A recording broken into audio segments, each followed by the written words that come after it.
a flawless alibi, a fatal secret, and no room for error. Welcome to Mystery Magnifier. I am your host, Phantom. Tell me where you're watching from in the comments. I love reading everyone. Let's dive in.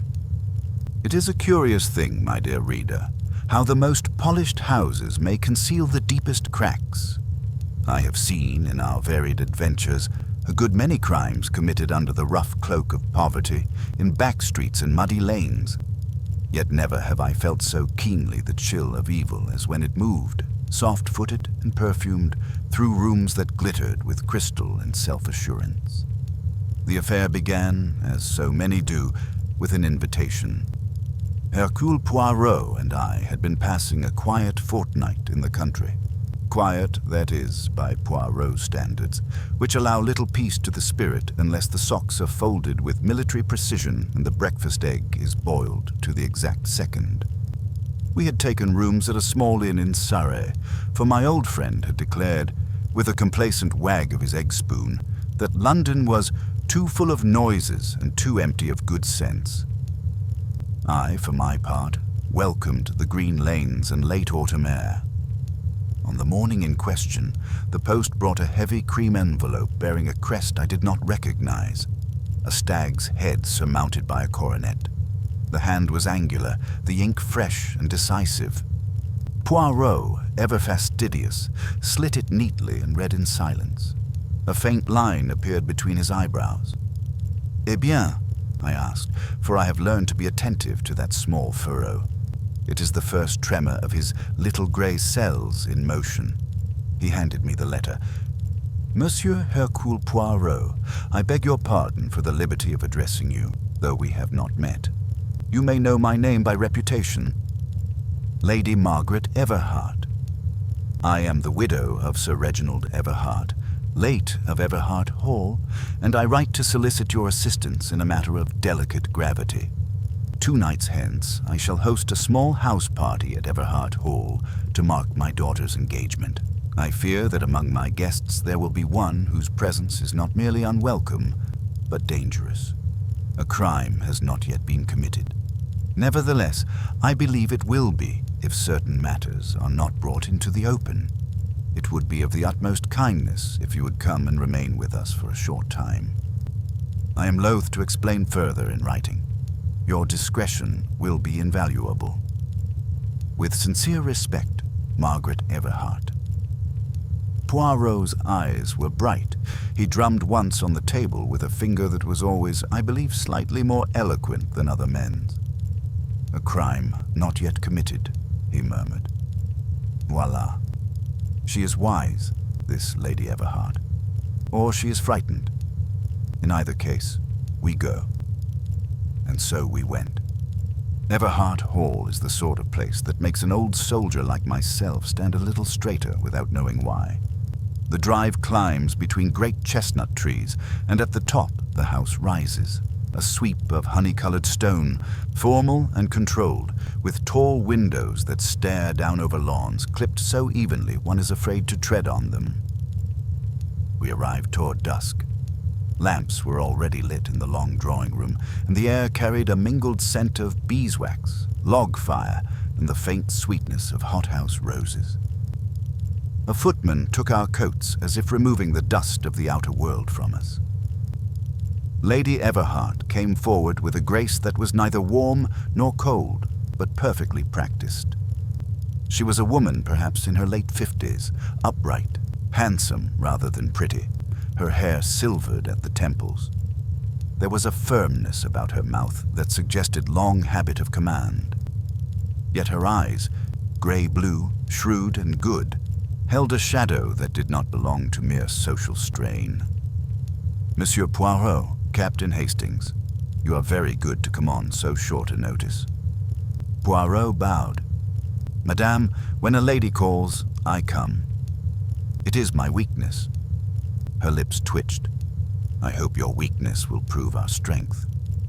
She led us into the drawing room where the guests had begun to assemble, and as we crossed the threshold, I felt at once that peculiar vibration I have known before, that tightening of the atmosphere which precedes calamity.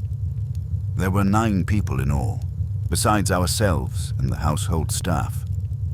First, Miss Celia Everhart, Lady Everhart's daughter and the bride-to-be. She was a slim, fair-haired girl with a direct gaze and a manner that tried valiantly to be light, but the lightness did not quite reach her hands, which worried at a bracelet as if they had not yet learned joy. At her side stood her fiancé, Mr. Julian Harrow. He was about 35, tall, dark, with the kind of good looks that know they are good. He smiled easily, perhaps too easily. Yet I could not deny a certain charm, and Celia's face brightened when he spoke to her, as flowers turn to the sun.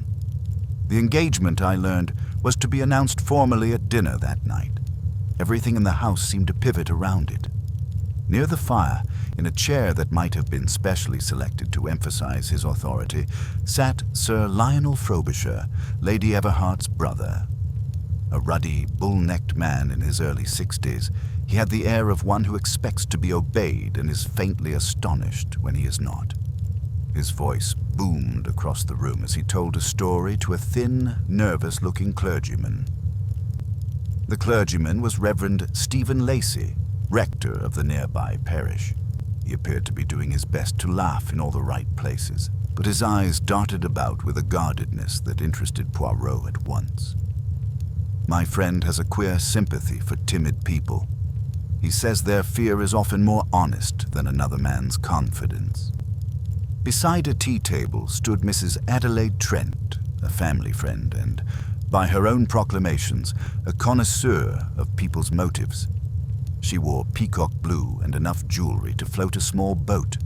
Her smile was trained outward, her eyes inward. She looked at everyone as if they had entered her drawing room in debt. There was also Dr. Anton Vellum, a quiet, spare man with spectacles. Lady Everhart introduced him as the family physician. He spoke little, but when he did, it was with a restrained, precise voice that matched his meticulous hands. Standing somewhat apart, looking as if he had been forced to attend a performance he disliked yet could not leave, was Mr. Rupert Canning. He was younger than Harrow, perhaps 28, with a sharp, intelligent face and a bitterness that seemed to have settled permanently at the corners of his eyes. "He is my late husband's nephew," Lady Everhart said softly to me. "Reginald adored him. Rupert has remained at the Hall since my husband died." Finally, there was Mr. Gideon Vale, a lawyer from London, and Miss Lorna Blythe, Celia's closest companion. Vale was sleek, composed, and carried his legal mind in his posture. Miss Blythe was a pretty brunette with lively movements and eyes that held a restless kind of loyalty. I studied them as the introductions went round, wondering, in that idle way one does at a party, who might dislike whom and why. Yet here, beneath the polished surfaces, I felt something more intent than ordinary social friction.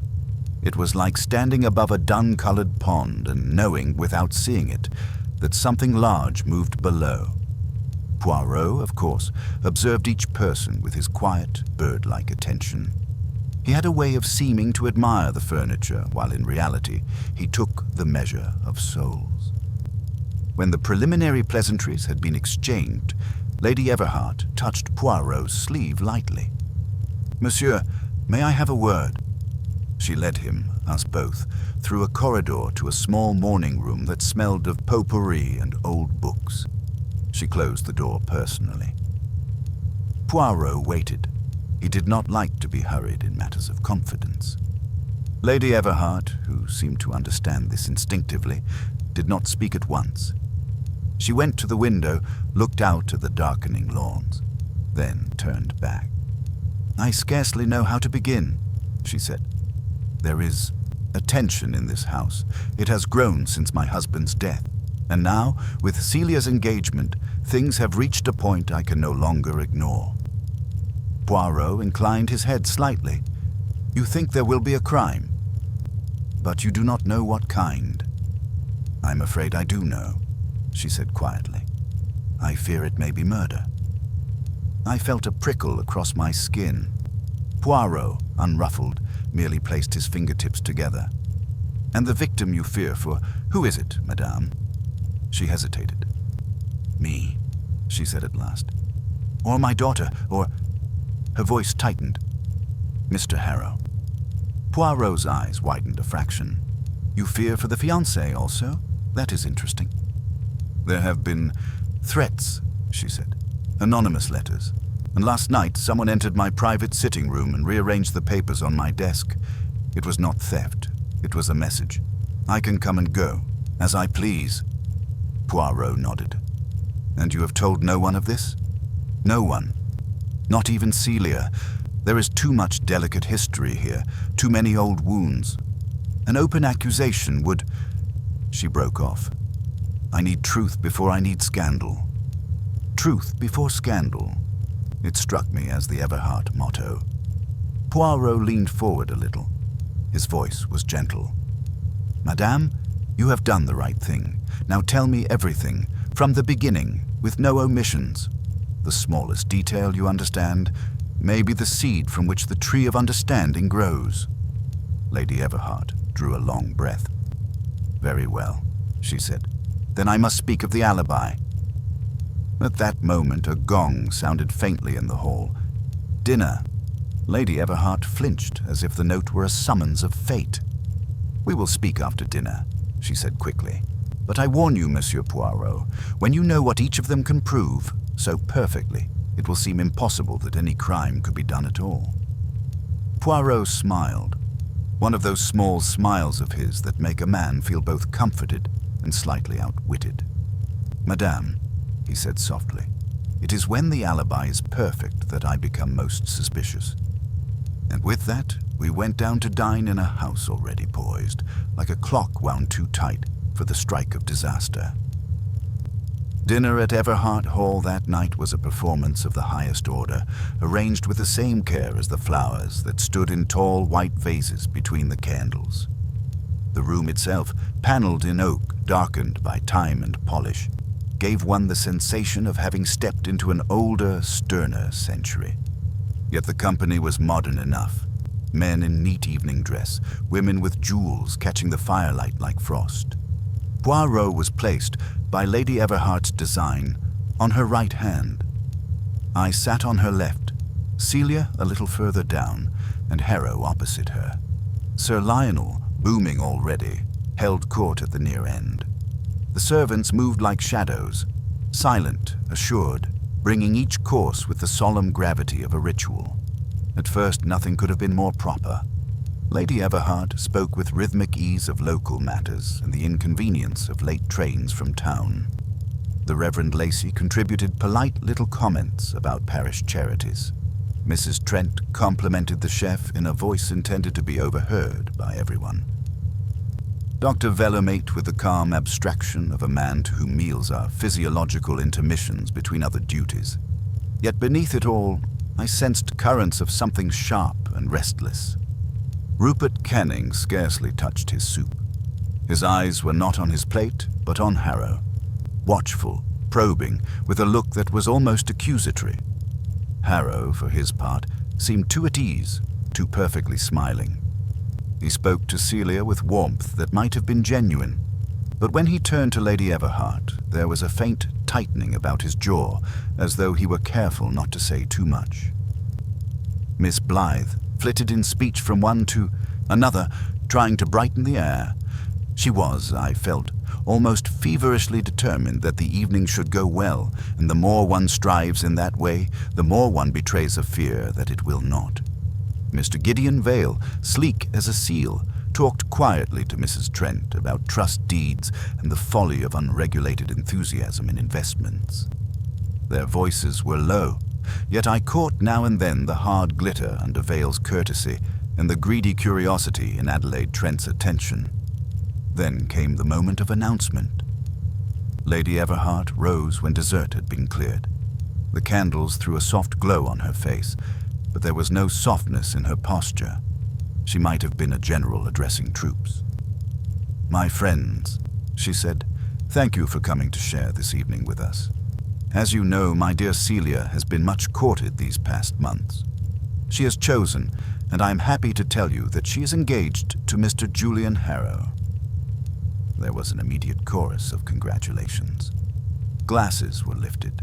Sir Lionel bellowed something about a splendid match. Mrs. Trent clasped her hands as if she had been waiting for this moment all her life. Miss Blythe actually laughed out loud with relief. Celia blushed prettily. Harrow rose and bowed with that easy confidence of his. He said a few graceful words about his gratitude and his devotion to Celia, finishing with a toast to Lady Everhart's health. It ought to have been a charming little climax. And yet, almost at the toast's end, Rupert Canning pushed back his chair so abruptly that it scraped on the floor. The sound cut across the room like a knife. "If that's all," he said sharply, "I suppose we may drink to it." A silence fell. It was not long, but it was deep. One could feel the servants pause in mid-motion. Lady Everhart looked at him. Her voice remained level. "Rupert," she said, "I trust you are well." "Perfectly," he replied, and the word came out strangely, as if it had been ground between his teeth before he let it go. He lifted his glass at last, but his eyes never left Harrow. Poirot's gaze, I noticed, had become very still. He watched Rupert's hand, how it trembled almost imperceptibly, and the extra second it took him to swallow the wine. Conversation returned with an effort. Lady Everhart shepherded it along with skill. Yet the atmosphere had altered. One could not unhear a discordant note once struck. After dinner, the men lingered over port. Sir Lionel launched into a story about hunting in his youth. Dr. Vellum excused himself early with the air of a man who disliked late nights. Reverend Lacey murmured something about morning duties and escaped. Vale stayed a little longer, discussing estate matters with Lady Everhart in a low voice.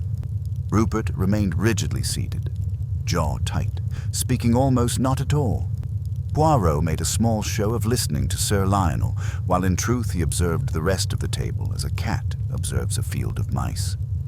When at last the ladies withdrew, I followed Poirot into the drawing-room some minutes later. The fire was burning lower now. The guests had grouped themselves in different corners. Miss Blythe was at the piano, playing something light. Celia sat beside her, smiling, but with her eyes on the keys rather than on her friend.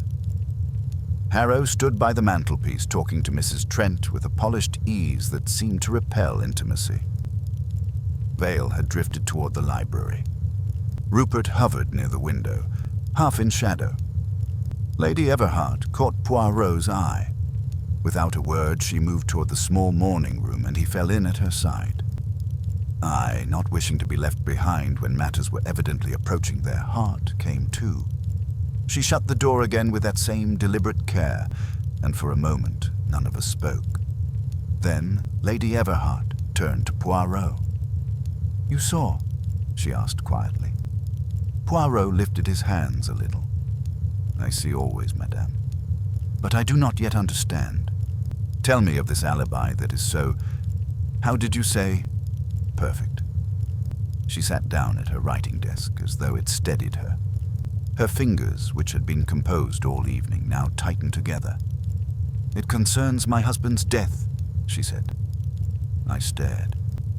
Poirot did not move. "Sir Reginald has been dead 3 years," I said involuntarily.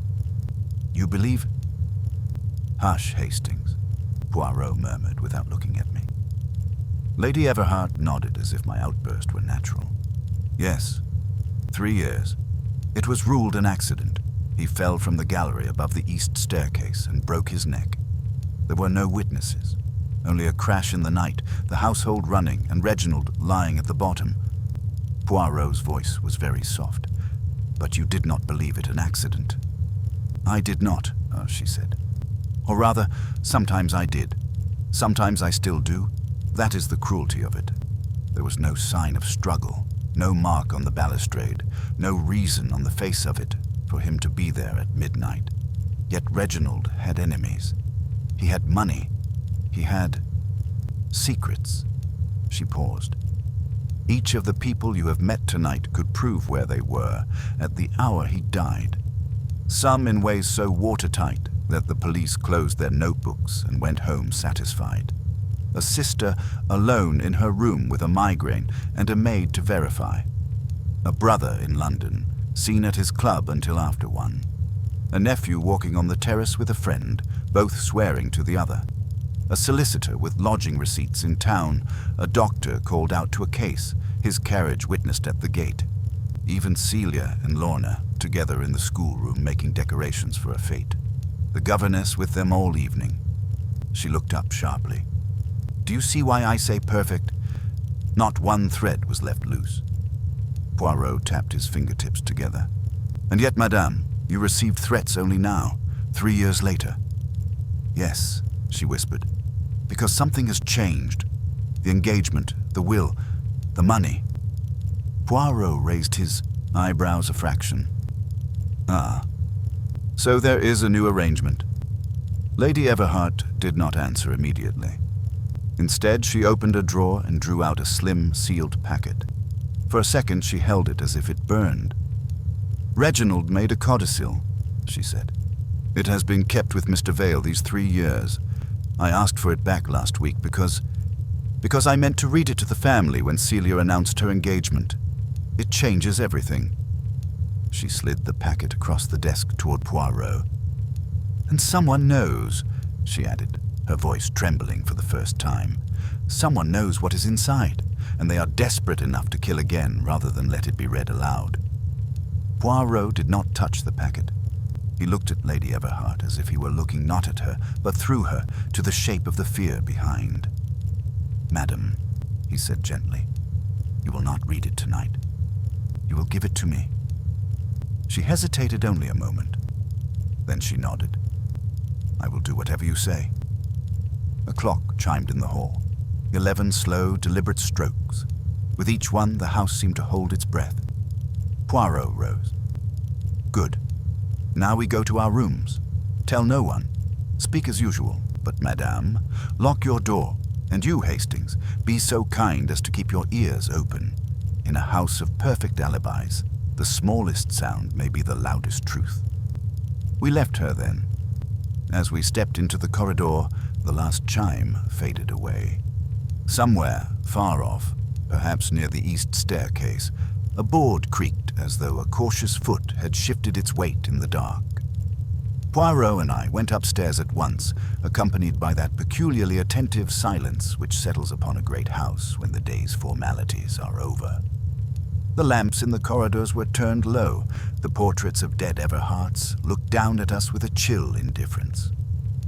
I am not ashamed to confess that I found myself listening more keenly than usual to the small household sounds. The faint click of a distant door, the sigh of the wind at the casements, the occasional crackle of a log settling in the grate below. Poirot, however, moved with the serene composure of a man who distrusts everything except his own mind.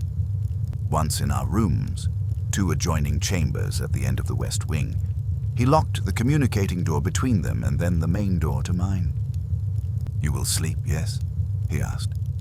I shall try, I said rather dryly, though I doubt I shall manage it as easily as you. He spread his hands. In a case like this, my friend, one must be fresh. The murderer likes the night. I prefer the morning. With that, he retired to his own room. I undressed, put out the light, and lay down, but sleep would not come. My mind ran upon Lady Everhart's words and the faces at dinner. I saw again Rupert Kenning's sudden movement, the stiffness of his toast. I heard the word perfectly, snatched out like a blow. It haunted me. After perhaps half an hour, I lay still, my eyes open in the dark when a sound reached me. It was soft, so soft that at first I wondered if it belonged to my own imagination. The whisper of a door opening and shutting somewhere down the corridor. Then a second sound. Light footsteps, cautious, pausing, continuing. I sat up, my heart giving a foolish thump. Poirot had told me to keep my ears open. I did so now in earnest. The steps drew nearer, so faint that they might have been a cat's. Yet there was something about the rhythm that was human, a slight hesitation, a carefulness born not of instinct but of intention. They passed my door. I could have flung it open and challenged the intruder, but something, perhaps prudence, perhaps the memory of Poirot's admonition, held me still. The steps moved on toward the east staircase. Then, quite suddenly, there was silence. I waited. A minute passed, perhaps two. I could hear only the ticking of the small clock by my bed and the distant breathing of the house. And then, another sound came, sharper, more distinct, a faint metallic click, as though a key had turned in a lock. It was followed by the gentlest scrape, the kind a drawer makes when opened with infinite care. Lady Everhart's room was on the same floor, nearer the east wing. I swung my legs out of bed and groped for my dressing gown. It is not in my nature to lie still when I suspect foul play. I took a small electric torch from my traveling kit, stepped into slippers, and opened my door silently. The corridor lay empty. The night lamp at its far end threw a pale strip along the carpet. I moved as quietly as I could, feeling rather ridiculous in my gown, but still more ridiculous at the thought of some scoundrel creeping unchallenged to a lady's chamber. When I reached the turning toward the east wing, I paused. The air was cold there, as if a window had been opened somewhere. I saw at once a thin line of light beneath Lady Everhart's door. She had left her lamp on, perhaps as Poirot instructed. Yet there was no movement, no shadow. I crept closer. Another click, more muffled now, came from within. I raised my hand to knock or to burst in, I did not know which, when a voice spoke softly behind me. "Hastings." Poirot. I almost jumped out of my skin.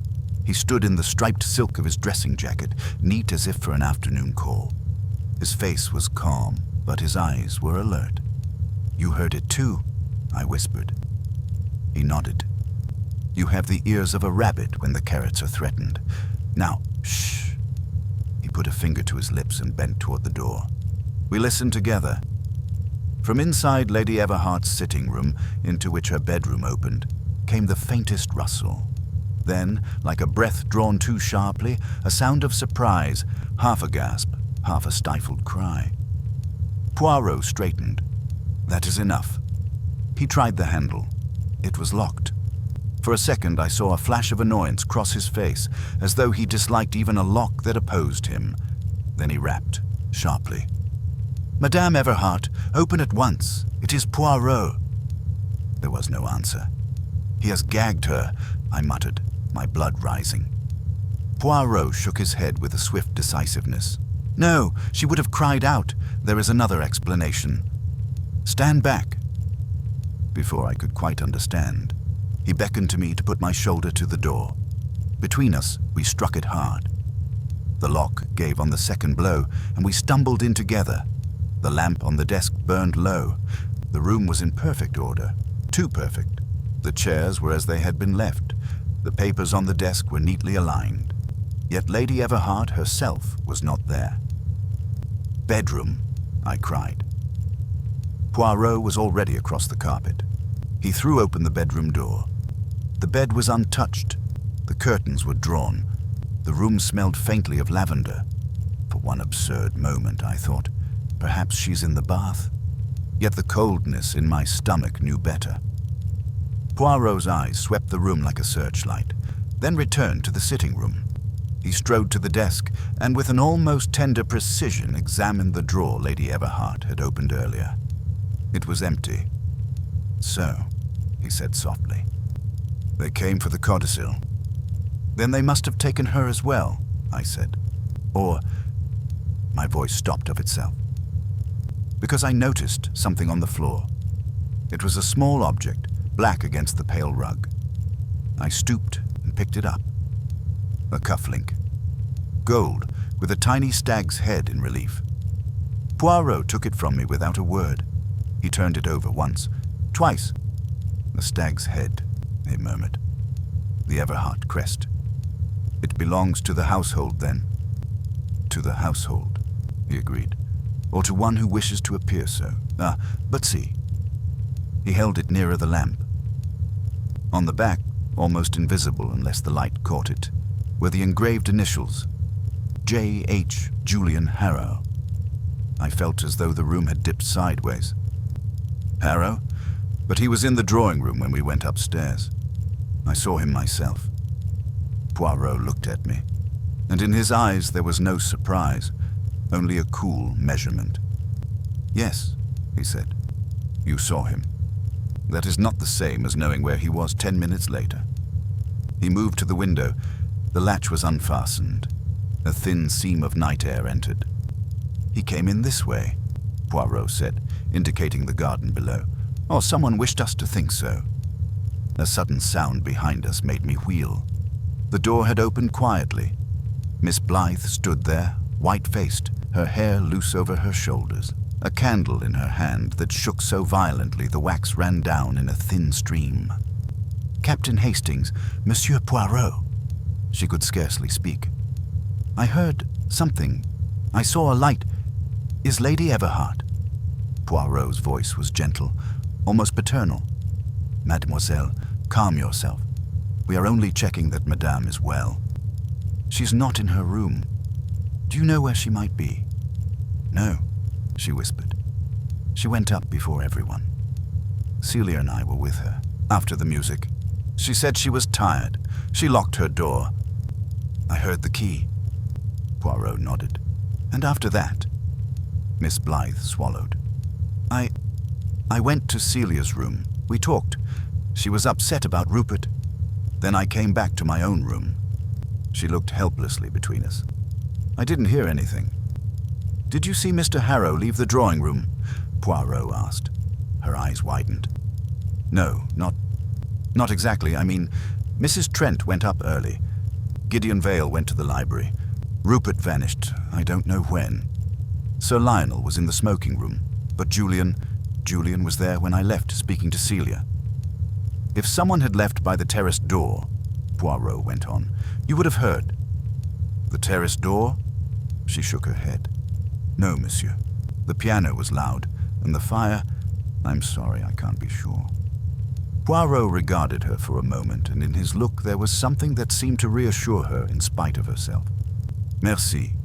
Go now to Mademoiselle Celia and tell her nothing. I will come. But Lady Everhart?" Poirot's voice hardened a shade. "Go, mademoiselle." She went, stumbling a little as she turned. Poirot watched the door close, then said to me quietly, "We will wake the house, Hastings. Not with noise, yet, but with necessity. First, we find Lady Everhart. If she's alive, time matters. If she is dead, time matters also, but differently." He stepped into the corridor and began to move swiftly but silently toward the east staircase. I followed. As we turned the corner, a faint smear of something on the carpet caught my eye, dark, glossy under the lamp. I bent instinctively and touched it. It was wet. Poirot stopped when he saw my hand. "Blood?" he asked. I brought my fingers to the light. They came away red. Poirot's face did not change. Only his eyes narrowed, and in that narrowing I felt the whole case gather itself like a fist. "Ah," he said softly. "So the perfect alibi has begun its work?" Poirot knelt at once, bringing his face close to the faint smear. He put out a finger, tested it delicately, and then rose with a little sigh that was not relief. "Fresh," he murmured. "Not yet clotted. Come." We followed the trail. It was so slight one might have missed it under fuller light, but Poirot's eyes are trained to notice what other men overlook. A dot here, a thinner drag there, as if a bleeding hand had steadied itself on the wall or a body had been half carried, half dragged along the passage. At the head of the east staircase, the trail vanished. Poirot stood very still. The staircase below fell away in a graceful curve to the wide hall. There was no sign of disturbance. The moonlight through the tall window made pale lattices on the steps. "Down," he said. We descended. Halfway, I noticed something else. On the third step from the bottom, a tiny dark splash, no larger than a shilling, had dried into the wood. Poirot saw it too. He bent to examine the banister. There, at the turn, a faint mark, almost polished away, suggested that some weight had leaned against it very recently. "Someone came down with difficulty," I whispered. Poirot did not answer. He reached the hall and turned sharply toward the east corridor that led to Reginald Everhart's old study and the servants' stair. The air down there was colder, heavy with the smell of old stone. The carpet runner muffled our steps. A single lamp burned at the end, leaving hollows of darkness between. We were within a few yards of the study door when it opened suddenly, and Sir Lionel Frobisher strode out, a heavy candlestick in his fist. His dressing gown was flung on with the impatience of a man not used to being roused. His mustache bristled like a weapon. "What the devil?" he began, then saw us. "Poirot? Hastings? What are you doing creeping about like burglars at this hour?" Poirot had the absurd advantage of looking perfectly reasonable even in a silk dressing jacket. "We are not the burglars, monsieur," he said mildly. "We are perhaps the ones who prevent burglary. Have you seen Lady Everhart?" Sir Lionel blinked. His face shifted from irritation to alarm. "Margaret? No. Why should I see Margaret at midnight?" "Because," I said bluntly, "her room is empty. Her door had been forced, and there is blood on the stairs." For a moment he stared as though I had spoken in a foreign tongue. Then his color changed. "Blood?" he repeated. "Good God." He set the candlestick down on a small table with a tremor not unlike Rupert's at dinner. "Come in here, quickly." We went into the study. The room was lined with books and lit only by the candle and the low glow of embers in the grate. Papers lay on the large desk in tidy piles. Everything, like the rest of the house, spoke of control and habit. Sir Lionel shut the door. "I heard a sound," he said in a gruff undertone, as though ashamed to admit he had been frightened. "A sort of thump. Downstairs.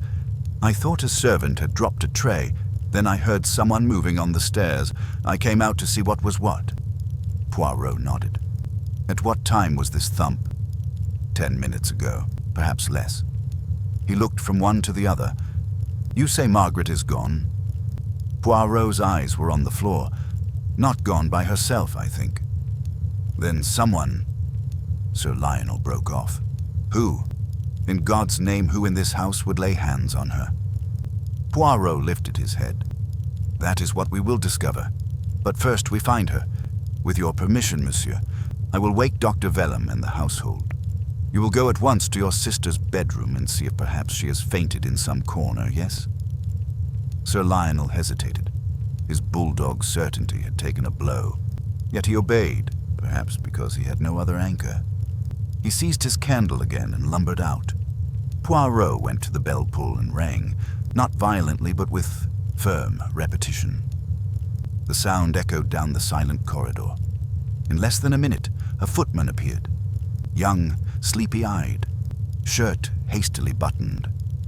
"Monsieur Poirot," he stammered. "Wake the doctor. Wake Mrs. Trent, Mr. Vale, Mr. Canning, Mr. Harrow, everyone who is a guest in this house. Tell them Lady Everhart is missing. Also fetch the butler." The boy's mouth opened, shut again. "Yes, sir." He fled. Poirot turned to me. "Hastings, while they wake, we search this wing. There is a servant's stair here. There are rooms below, storerooms, the gun room, the old strong room. We do not wait for daylight." "Right," I said, already feeling the old soldier's steadiness come back. We took the servant's stair down to the lower level. It was narrow, steep, and smelled faintly of coal dust. Halfway down, Poirot stopped and held up his hand. A door at the bottom stood ajar. A strip of light showed beyond. We went down the last steps very quietly. Poirot moved so softly that his slippers scarcely kissed the boards. At the door, he paused, listened, then pushed it gently inward. We found ourselves in the old strong room, once used, Lady Everhart had told me earlier, for estate parchments and wartime valuables. Now it served as a kind of overflow storage. Wooden crates, a locked cabinet, an iron safe set into the wall, and in the middle of the floor, on a worn rug, lay Lady Everhart. She was on her side, one arm bent strangely beneath her. Her grey hair had come loose, a dark stain spread along her temple, yet her chest moved faintly, alive. I sprang forward. Poirot caught my sleeve. "Gently, my friend. We do not change the scene more than we must." But he knelt beside her, his face suddenly tender, and placed 2 fingers on her wrist. "Her pulse is there," he said. "Weak, but steady." He examined the wound. A blow to the head, not a gunshot. She was struck, perhaps with a heavy object, then carried here. "And the codicil?" I said. Poirot's mouth hardened a fraction. "Taken, yes." At that instant, footsteps clattered on the stair behind us. Dr. Vellum appeared with the butler and a maid, all in various stages of undress and shock. The doctor dropped to his knees at once. "Lady Everhart." "What?" Poirot moved aside. "Attend her, doctor. She is alive." Vellum's hands were steady. His voice had the calm of professional habit. He took out a small case. Even in night clothes, a doctor will have pockets for his tools, and began to examine her. "She's been stunned," he said quietly. "Probably a concussion.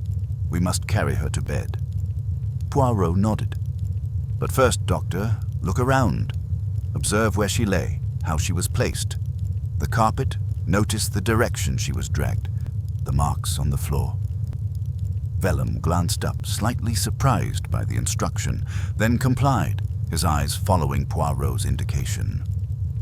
The butler stood frozen, the maid pressing her hands to her mouth. From above came a murmur of voices and hurried steps. The household was waking like a hive stabbed awake. Poirot rose and went to the doorway. Not a moment too soon.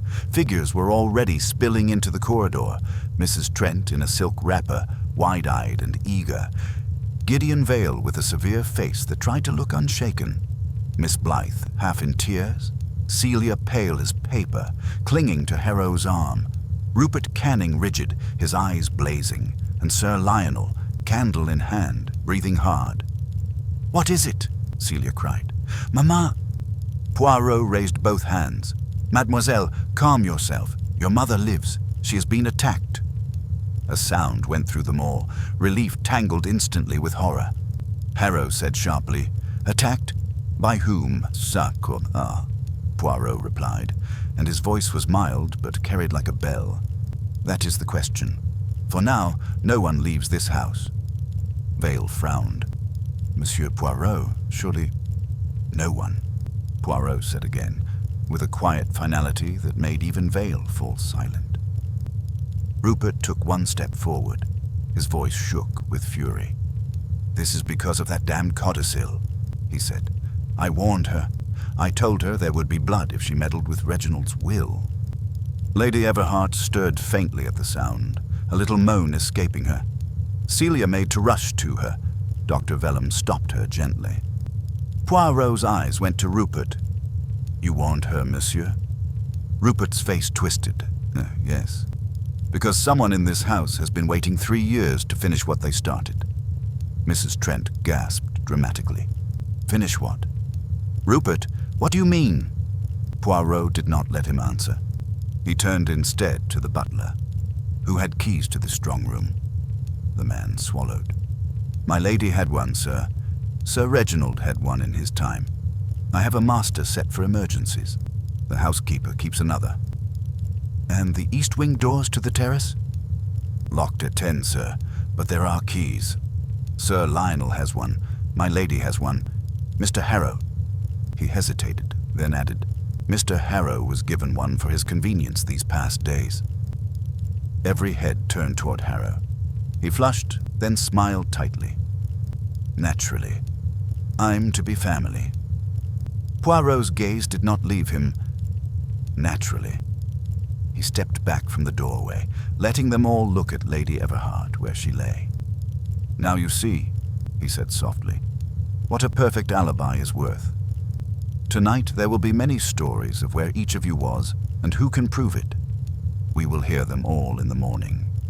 For now, let Dr. Vellum take Madame upstairs, and each of you go to your room. Think carefully, remember carefully, because one of you has done this.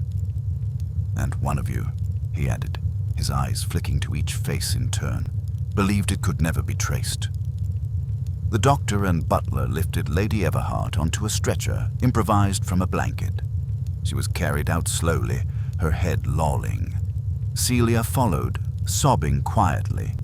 The others scattered, reluctantly, like people leaving a theater before the last act, anxious yet unable to stay. Only Poirot and I remained a moment in the strong room.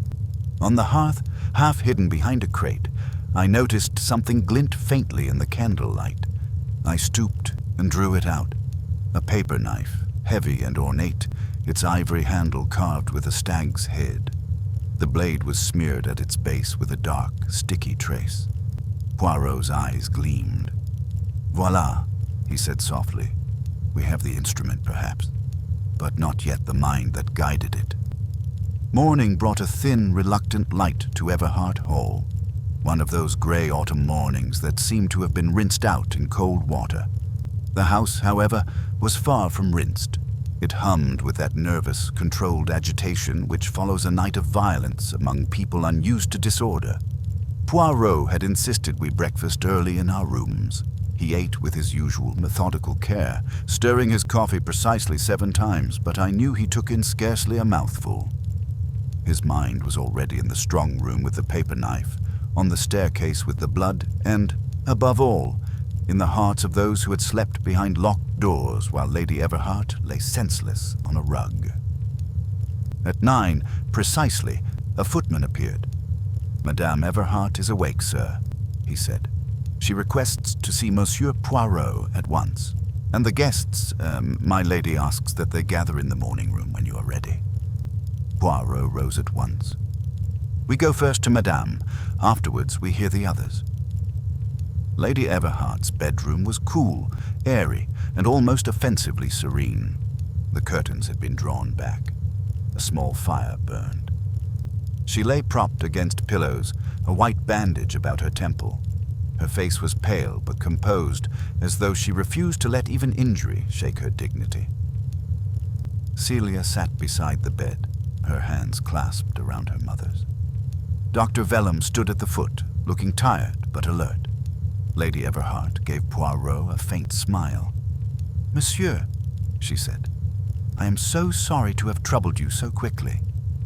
Poirot bowed over her hand. "Madame, it is my work to be troubled. You are not too much in pain." "Not much. A little dizzy. Dr. Vellum says I was struck from behind." Her eyes moved past Poirot to me. "Captain Hastings found me." "He did," Poirot said. "And we found also this." He drew the paper knife from his pocket wrapped in a handkerchief. "Do you recognize it?" Lady Everhart's fingers tightened on the sheet. "Yes, it belonged to Reginald. It lived on his desk in the study. I have not touched it in years." "Was it in your room yesterday?" "No?" Her gaze sharpened. "You think it was brought from the study to strike me?" "That is one possibility," Poirot replied. "Now tell me, madame, with as much exactness as you can, what happened after you left the drawing room?" Lady Everhart closed her eyes a moment, collecting herself. "After the music ended, Celia and Lorna came with me upstairs. I said good night to them at my door. I went into my sitting room, locked the door, and sat at my desk." She opened her eyes. "I intended to read the codicil then, privately, before I showed it to the family. I'd just broken the seal when I heard the handle turn. Softly, as if someone used a key." Poirot's head inclined. "I rose," she went on. "I said, 'Who is there?' I remember feeling annoyed rather than frightened. I thought it might be the housekeeper come with some triviality. The door opened. A figure entered. I could not see the face clearly. The lamp was behind me. I said again, more sharply, "Who?" And then something struck me. "Here." She touched her bandage.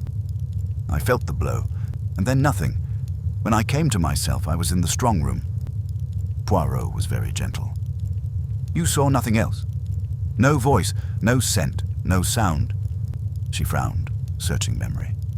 There was a faint smell of tobacco, not the sweet tobacco Reginald smoked. Sharper, foreign perhaps. Poirot's eyes flickered to Dr. Vellum. "You will tell me later, Doctor, who in this house smokes what?" Vellum nodded curtly. "And the codicil?" Lady Everhart whispered. Poirot looked at her kindly. "It is gone, but the truth inside it is not gone, madame. We will find it." Her hand tightened on Celia's. "Monsieur Poirot, I did not wish to believe this could happen again." Poirot's voice softened further. "You must let me believe the things you cannot. Now you will rest. We will speak no more for the moment." He turned to Celia. "Mademoiselle, stay with your mother. If she remembers any small detail later, send for me at once." Celia nodded, blinking back tears. We left them and moved to the morning room where the rest of the house party had gathered. It was a bright, pleasant room, all chintz and old china. Exactly the wrong setting for the faces watching us. They had arranged themselves in a half-circle, as if by instinct they sought a courtroom. Sir Lionel stood by the fireplace, glowering into it as though he hoped to burn the night away. Mrs. Trent occupied a sofa, dramatic in mauve, her lips tight with excitement and fear mingled. Gideon Vale sat upright in a chair, with his hands folded and his eyes hooded. Reverend Lacey hovered near a side table, pale and jittery. Miss Blythe clutched a handkerchief. Rupert Canning stood near the window, shoulders rigid. Harrow leaned against the mantelpiece with a smile that had lost none of its polish, though his eyes were darker. Poirot went to the center of the room and stood there, small and immaculate, like a conductor about to lift his baton. He spoke with an easy civility that somehow made the air colder. "Mesdames and messieurs, we will take this in order. Last night Lady Everhart was attacked in her room, struck down and taken to the strong room. Someone removed the codicil of Sir Reginald's will. We have found blood on the stair, and we have found a paper knife with traces of blood." He paused. "We will now hear from each of you what you did between 10:30 and midnight." Mrs. Trent drew a quick breath. "Is it really necessary, Monsieur Poirot?" "We are all necessary," Poirot said mildly. "For the truth." He turned first to Sir Lionel. "Monsieur Frobisher." Sir Lionel squared his shoulders. "I stayed in the smoking room after the ladies left. I had a whiskey. I read the paper. At about 11 I thought I heard a thump. That's when I came out. You met me by the study, that is all." "Who saw you in the smoking room?" "The footman brought the whiskey. He saw me then. After that, no one." Poirot nodded and turned to Mrs. Trent. "I went upstairs at 11:15, she said quickly. "I was tired. These country dinners are so exhausting. I undressed, read a little, and went to sleep. My maid, well, Lady Everhart's maid, since I have none here, helped me, she can tell you." Poirot made a small note. "Your maid left you at what time?" 10:50, perhaps. I hadn't my watch. "And after that?" "I didn't leave my room, I swear it." Poirot accepted this as though it were a courtesy, not proof. He went on to Vale. "I was in the library," Vale said evenly. "There are documents to review concerning the estate and, now, the engagement settlement. I read until nearly midnight. I heard no disturbance." "Alone?" "Yes." Poirot looked at him a second longer than at the others. "The library window faces the terrace. Were the curtains drawn?" Vale blinked. "Yes, of course." Poirot nodded and moved to Reverend Lacey. The poor man wrung his hands. After cocoa in the drawing room, I went up about 11. I knelt a little while. my habit in unfamiliar houses. Then I got into bed. That is all, I assure you. Did you hear anything? No, only the wind. Then Miss Blythe's turn. She spoke haltingly, but her story was the same as in the night. She had been with Celia, then to her own room, heard nothing. Poirot listened, eyes kind, and next turned to Rupert. I went out, Rupert said abruptly. Out? Onto the terrace. I couldn't bear staying in that room, smiling like a fool. His jaw clenched. I walked for half an hour, came in by the east wing door, went straight to my room. Poirot's head tilted. You have the key to the east wing door? Of course I do. I've lived here since I was a boy. Did anyone see you on the terrace? No. Did anyone see you come in? No. Rupert's mouth twisted. I suppose that makes me convenient. Poirot did not contradict him. He only said, At what time did you return? About 11:30. I remember the clock in the hall. And you went straight to your room? Yes. Poirot turned last, Harrow. Julian Harrow smiled faintly, as though he were indulging a melodrama. I stayed with Celia in the drawing room, he said. We talked. Lorna was there for a time, then left. Celia was upset about Rupert's rudeness. I calmed her. Around 11:15, I walked her to her door. I kissed her good night, and then I returned to my room. And you did not go out again? No, why should I? Poirot's eyes were mild. Because Lady Everhart was attacked at some time between 11 and 11:35. Harrow's brows lifted. Then I was in my room, alone. But I presume my being in my room is not an alibi you will consider perfect. Poirot's smile was polite and unreadable. I consider nothing perfect, monsieur. I saw Rupert's hands curl at his sides. Poirot looked around them all, finishing his little circuit of grey eyes upon grey faces. It is as Madame told me, he said quietly. Each of you has a story. Each story holds a place in time. Each story is, how do you say, neatly arranged. And yet we have a woman struck down, a document stolen, and a weapon left behind. He paused and then added with a lightness that was terrible in its calm. One of those arrangements is false. We will find which. The silence that followed was so tight I could hear the fire tick. And then, from the corridor outside, came a sudden cry, thin, sharp, unmistakably frightened. Help! Someone! Please! It was Celia's voice. We were out of the morning room before the echo of her cry had finished. I, being nearest the door, reached the corridor first, with Poirot close behind. The others followed in a ragged rush. Sir Lionel lumbering, Mrs. Trent fluttering like an alarmed bird, Vale moving with quick, controlled steps, Rupert and Harrow nearly together.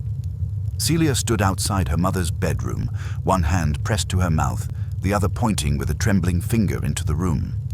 He was there, she gasped. A man, by the bed. I saw him, just for a second. Then he ran into Mamma's sitting room. Poirot slipped past her without a word, and I followed him in. Lady Everhart lay as we had left her, half upright among pillows, her eyes wide with confusion. Dr. Vellum was by the bed, a hand on her shoulder, trying to calm her. Lorna Blythe stood on the far side, white-faced. At our entrance, she turned sharply. I didn't see anyone, she whispered. Celia came in screaming. I was only fetching her some water. Poirot did not look at her. He went directly to the sitting room door, flung it open, and stepped through. The sitting room was empty. The window, through which last night's intruder might have entered, stood open a few inches now, letting in the chill of the morning. The curtains moved slightly as if recently disturbed. On the carpet near the desk lay something that had not been there before, a crumpled page, half torn, the edges ragged. Poirot stooped and picked it up. I knew at once it was a fragment of a document, thick cream paper, the same quality as Lady Everhart's sealed packet. Along the top ran a formal printed heading, codicil to the last will and testament of Sir Reginald Everhart. Below, in the middle of a sentence, the text broke away where the paper had been ripped. The few surviving words made my heart give a bound. And to my beloved daughter Celia, I bequeath Everhart Hall and the entailed lands on condition that she shall marry within 1 year of my death. The sentence was unfinished, and the rest was gone. Poirot read it once, then again, his eyes narrowing. He did not show it to anyone yet. He folded it carefully and slipped it into his pocket. Then he moved to the window. He examined the sill, the carpet beneath, and the faint scuff on the brass latch. "Someone came. Just now," I said. Poirot nodded. "Yes, and he did not find what he wished to find. So he left something, by accident or design." We heard Celia behind us, her voice tight with panic. "Monsieur Poirot, what is it? What was he doing? Mama, are you all right?" Poirot turned and came back into the bedroom. He spoke to her with soothing authority. "Mademoiselle, your mother is safe. The person you saw has gone. We will secure this floor at once." He addressed the butler, who had appeared breathless in the doorway. "Lock the terrace doors. Post a man at the foot of both staircases. No one goes outside this house without my knowledge." "Yes, sir." Poirot looked towards Sir Lionel. "Monsieur, you will stay with your sister. Hastings and I will make a small search of the wing. Perhaps your visitor went not far." A grim nod from Sir Lionel. We went out again. The corridor was full of murmurs now. The guests stood in lumps like guilty schoolchildren. Mrs. Trent dabbed her eyes dramatically. Vale watched everything with hawk-like stillness. Rupert stared down the passage toward the servants' stair, his breathing quick. Harrow had gone pale, though he still held a kind of stiff self-possession. "You!" Celia cried, suddenly turning on Harrow. "It was you, wasn't it? You came to see Mamma. Why didn't you say so?" Harrow opened his hands with injured composure. "My dear Celia, I haven't been near your mother's rooms this morning. I came down to the morning room as Poirot requested. Ask anyone." "Ask anyone," Rupert said bitterly. "That seems to be a great comfort in this house." Poirot cut across the gathering tension like a blade. "Neither accusations nor reassurances will help us now. Each of you will return to the morning room. You will wait there. You will not discuss what just happened. Is that clear?" There was something in his tone that made them obey. Even Mrs. Trent's protest died before it was born. They drifted away in uneasy silence. Poirot and I took the east corridor to its end, checking doors as we went. Nothing. No hiding figure. No opened cupboard. We returned to the main hallway and found the 2 footmen already stationed, pale but steady, at the stairs. Poirot asked a few brisk questions about who had been seen where since dawn. The answers were uselessly proper. Servants at their tasks, guests at breakfast, no one on the terrace, no one in the east wing. Back in the morning room, Poirot stood with his back to the fireplace. He looked a little smaller than usual among their tall, anxious faces, but there was no doubt who commanded the air. "Mesdames et messieurs," he said, "you have seen that the danger is not past. Someone entered Lady Everhart's rooms again this morning. That person has either great boldness or great necessity." Mrs. Trent fluttered. "But how could anyone get upstairs with all of us here?" Poirot's eyes rested on her. "The house is large, madame. The time between our leaving this room and reaching the corridor is long enough for a man who knows its ways." He turned slightly. "Dr. Vellum, when did you last leave Lady Everhart?" "Only a moment," the doctor said. "I went to fetch fresh bandages from my bag downstairs. Miss Blythe was with her. Celia stayed too until she came here at Monsieur Poirot's request." "And you, Mademoiselle Blythe?" Poirot asked. "I was in and out," Lorna said quickly. "I went to the pantry for water. I came back. Celia was there. Then Celia screamed." Poirot nodded, filing it away. He looked now at Vale. "Monsieur Vale, you kept the codicil these 3 years. You returned it last week. Why? At whose request?" At Lady Everhart's, Vale replied smoothly. She said she wished to read it over again in light of the engagement. And until last week, no one else besides you knew its exact contents. Vale hesitated. Lady Everhart had dictated them to me when Reginald signed it. She knew. I knew. Perhaps Sir Lionel, if she told him. I did not, Lady Everhart's brother said sharply. I knew there was a codicil, nothing more. Poirot's eyes traveled to Rupert. And you, Monsieur Canning, you said last night you warned Lady Everhart about meddling with it. How did you know it changed anything? Rupert's face tightened. Because Reginald told me. He drafted it after a quarrel. He was furious. He said it would put a leash on the lot of you. Those were his words. And he told you what the leash was? Rupert's voice went hoarse. Not every clause. Only that it had to do with Celia and Everhart Hall. A faint movement beside me made me glance at Harrow. His mouth had twitched, almost imperceptibly. Poirot saw it too.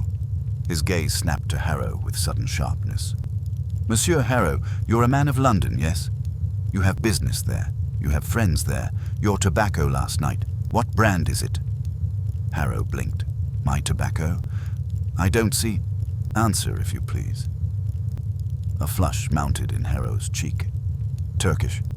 I order it from a shop in Jermyn Street. Poirot nodded slowly. Turkish. Sharp. Foreign.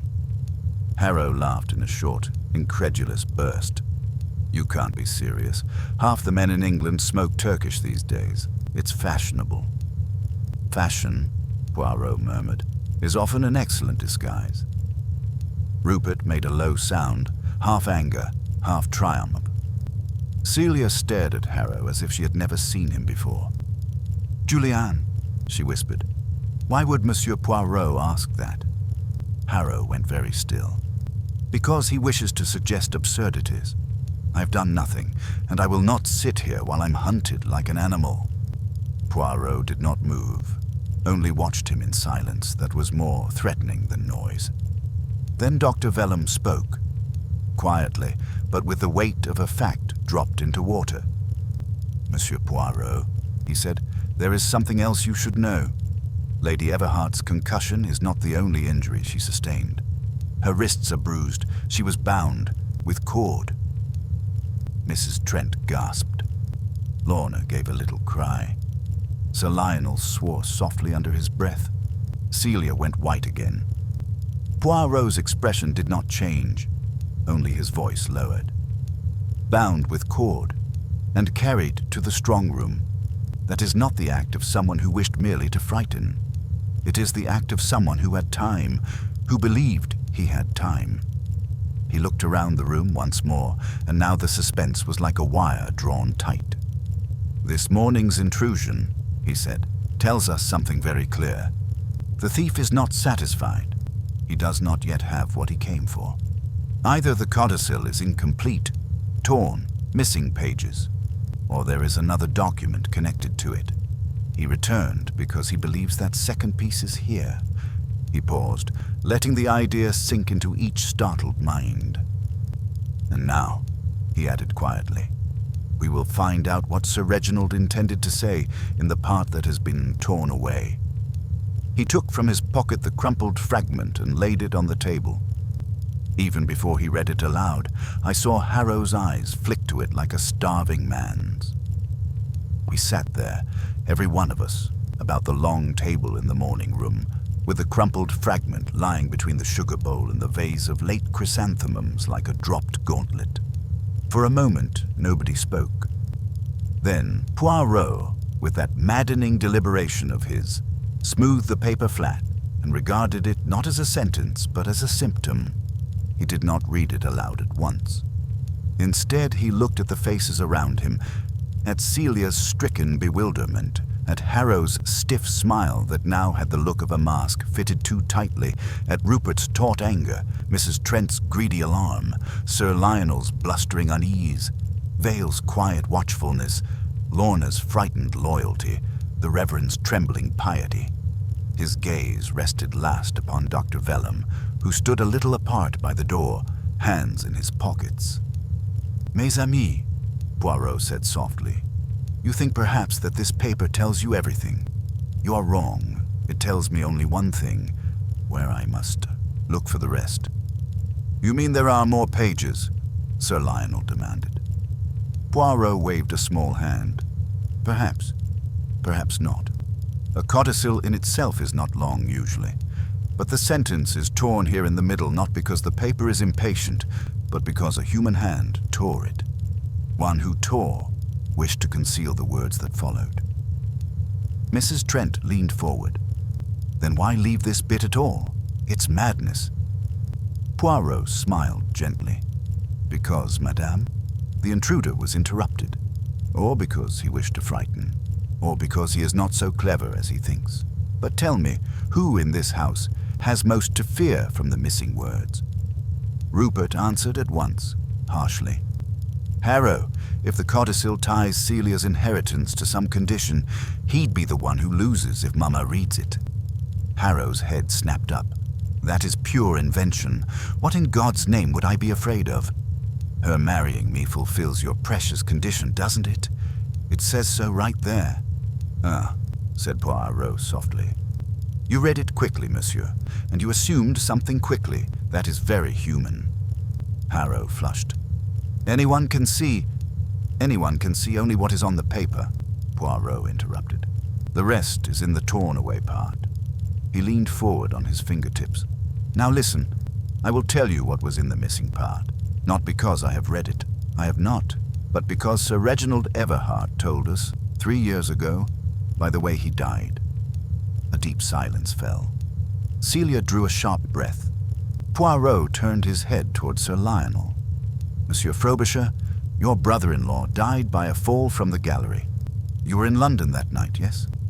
You were seen at your club until after one. That alibi's perfect." Sir Lionel grunted.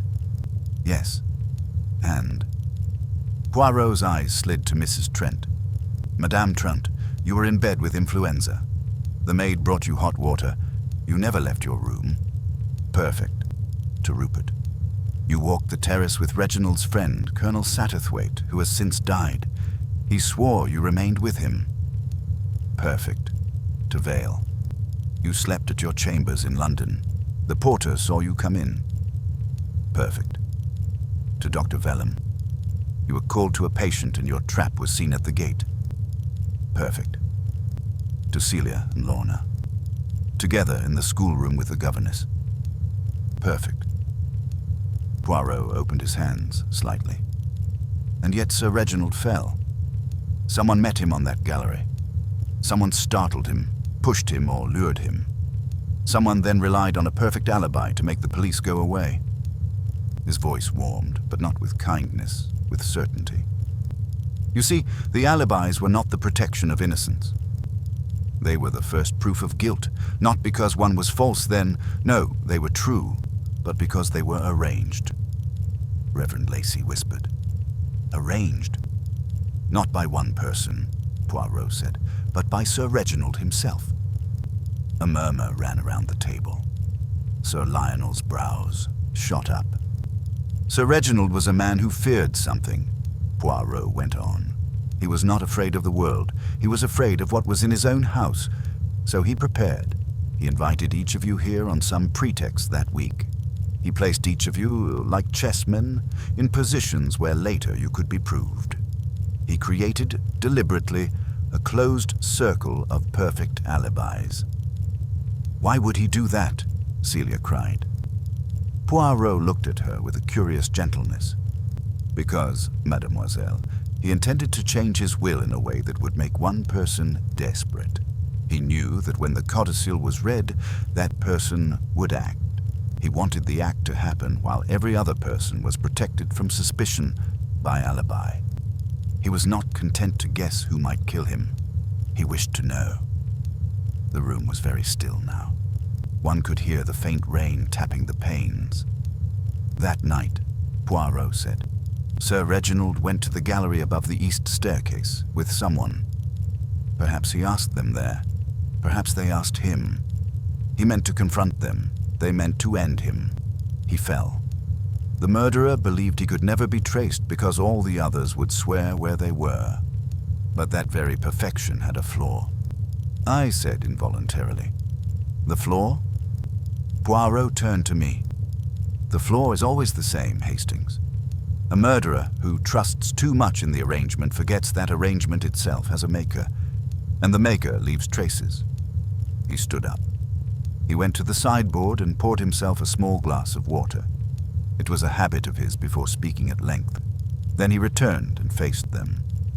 "Last night the same drama began again. Lady Everhart retrieved the codicil. Someone knew, someone feared it. Not for money only, but for exposure. So they came to her room using a key. They struck her from behind with a heavy object. They bound her wrists with cord from the strong room shelf, cord that is used to tie estate documents. They carried her down the servants' stair, not the main stair because the servants' stair is nearer the sitting room door. They placed her in the strong room because they wished to search her room for the codicil without interruption, and because the strong room locks from the outside." Vale said quietly, "That's conjecture." Poirot nodded. "Mostly. But some points are fact. The bruises on the wrists, the kind of cord, rough hemp with green flecks from long storage, the direction of blood on the staircase, the open terrace window, the paper knife from Sir Reginald's desk." He lifted a finger. "And the torn page left this morning."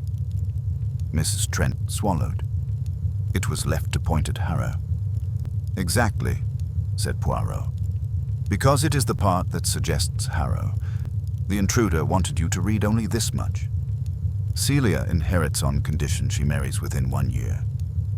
Everyone leaps to the same thought. The fiancé wants her to marry, so he wants the codicil gone. A delicious, obvious motive. Harrow burst out, "It is obvious because it's true sense." Poirot's eyes flicked to him and away, like a man noting a fly. "And yet you are innocent of this attack, monsieur." Celia gasped. Rupert made an incredulous sound. Poirot continued quietly, "You are innocent because of your very foolishness last night. You were not subtle enough to take a cufflink from your coat and plant it in Lady Everhart's room. You were not subtle enough to dust the terrace sill after you climbed in. You were not subtle enough to leave Turkish tobacco scent, when, in fact, you do not smoke in this house at all." Harrow stared. What?" "You smoke Turkish in London," Poirot said. "Here you have used Lady Everhart's cigarettes politely when offered, and they are not Turkish. We found your tobacco tin this morning in your traveling case still sealed." Harrow's mouth opened, then shut. He looked as though his feet had vanished under him. Poirot's gaze moved, almost lazily, to Dr. Vellum. "Which men in this house smoke Turkish?" Vellum answered after a beat. "Mr. Harrow does. And Mr. Vale. I've prescribed him a milder blend, but he ignores me." All eyes swung toward Gideon Vale. Vale's face did not alter, only his fingers tightened a fraction on his chair arm. "I do smoke Turkish," he admitted. "That proves nothing." "It proves only that the scent could have been yours," Poirot said. "Now let us speak of the key." He looked at the butler, who had taken to hovering as if he wished to melt into wallpaper. "The East Wing Terrace door key was given to Mr. Harrow, yes? Did any other person have access to it after dinner?" The butler hesitated. "The gentlemen left their coats in the small cloakroom, sir, near the smoking—" "Merci." Poirot turned to Vale. "You were in the library, you said, alone. You could pass the cloakroom on your way. You could open Harrow's coat with a penknife, remove a cufflink, and return it without anyone noticing. You could then plant it to accuse him." Rupert said thickly, "So you're accusing Vale?" Poirot sighed. "I am explaining. Accusations come at the end, not the beginning." He walked a little, hands behind his back. "Now the codicil. You kept it these 3 years, Monsieur Vale. You alone, besides Sir Reginald and Lady Everhart, knew its full text. When Lady Everhart asked for it last week, you were obliged to return it. But when you returned it, you did not return it all. You removed a portion, a second page, because it would ruin you. Vale's voice was still calm, but it had lost something. Smoothness, perhaps. You're saying I stole part of a will I drafted? Not stole, Poirot corrected gently. Protected yourself from it. He reached into his pocket and took out another paper, not crumpled, but carefully folded. Hastings and I searched your room while everyone was in confusion this morning. You will say, perhaps, that was improper, but it was necessary. We found this in the lining of your dispatch case. It is a carbon copy made by your own hand. He unfolded it and read, his voice clean and precise. On condition that she shall marry within 1 year of my death, failing which, the property shall pass to my nephew Rupert Canning.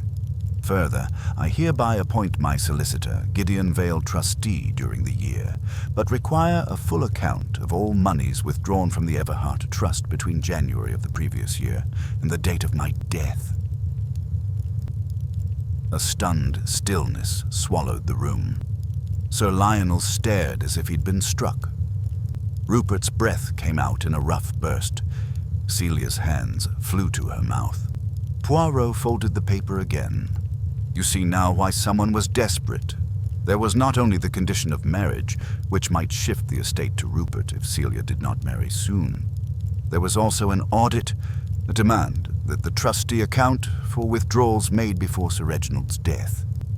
He looked directly at Vale. And there were withdrawals, were there not? Vale's eyes glittered. You have no proof? Poirot's voice was mild. There is proof. I called this morning to your bank in London. I asked a question that only a trustee may answer, using the authority Lady Everhart gave me. There were withdrawals, large sums, just before Sir Reginald's death. You signed them. Mrs. Trent gave a thin squeak. Gideon, Poirot raised a hand. Madame Trent, you were not his accomplice, I think. You were his expectation. You enjoyed his dinners, his hints, his promises. But you did not know he was taking money that was not his. Vale stood very slowly. The composure slid from him like a perfectly tailored coat finally dropped. You're clever, Monsieur Poirot, he said quietly. Cleverer than I expected, but not clever enough to understand why Reginald did it. Poirot nodded.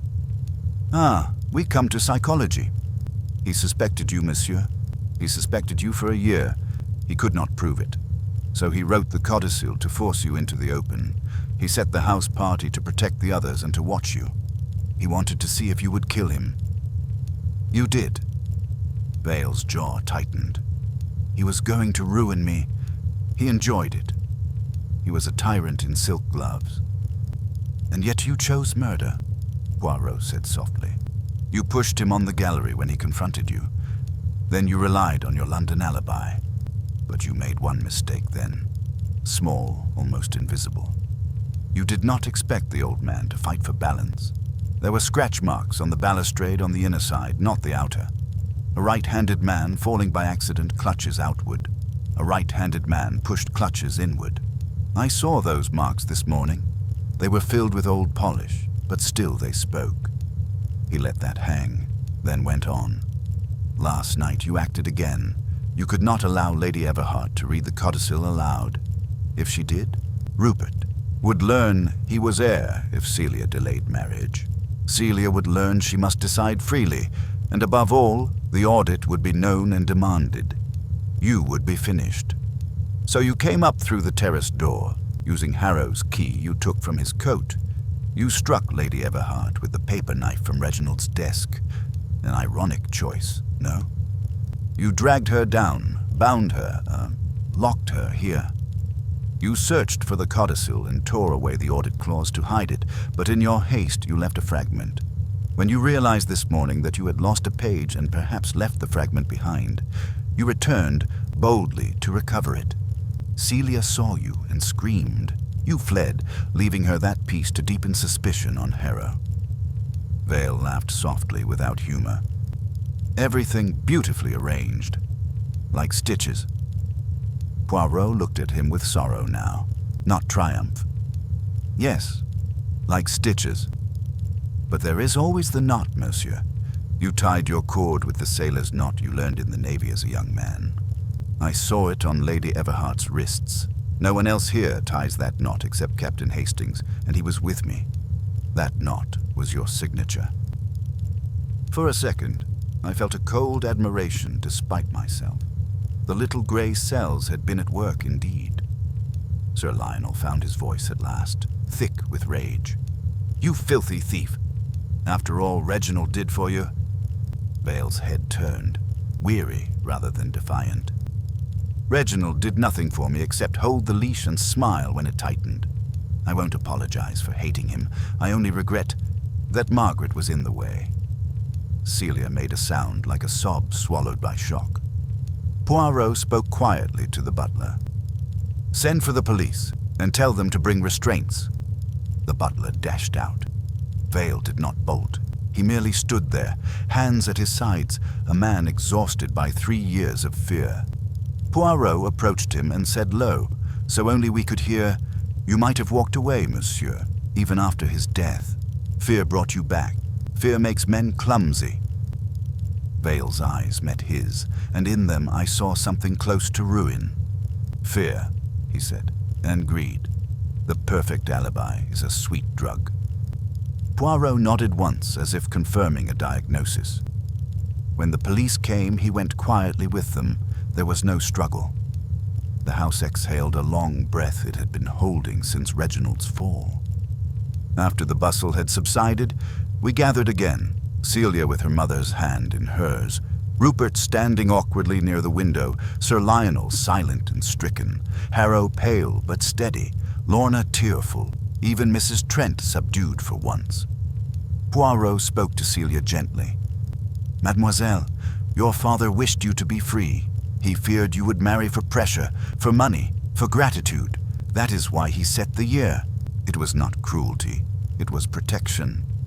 Celia's eyes filled. "He did love me then?" Poirot smiled, with all his stern heart. She looked toward Rupert. Something softened in her face. "And you, Rupert, he meant you to be safe too." Rupert swallowed hard. The bitterness in him seemed suddenly young and tired. "I misjudged him," he said hoarsely. "And I misjudged you." Poirot inclined his head. "We all misjudge when we look only with the eyes and not with the understanding." Harrow cleared his throat. "Poirot, I owe you an apology. I thought you were set on making me a villain." Poirot's mustache twitched. "Monsieur, do not apologize. You are a candidate like the others. It is the privilege of innocence to feel offended." Lady Everhart, weak but lucid, managed a faint smile. "And what of the codicil now, Monsieur Poirot?" Poirot looked at her, his manner lightening like a cloud lifting. "We will have it properly restored from Mr. Vale's copy. The law will do its work. Rupert will inherit only if Celia chooses not to marry within her year. And Celia will marry only if she chooses to marry at all. Is that not just?" Lady Everhart closed her eyes briefly. "Yes, it is." As we left the room later, Poirot and I walked slowly down the great hall. The east staircase rose in its pale curve, innocent again in daylight, as though it had never seen a man fall. Poirot paused at the bottom step and looked up. "Poor Reginald," he said softly. He had the courage to foresee the knife, and yet not the courage to remove the hand that held it. That is the tragedy of many intelligent men.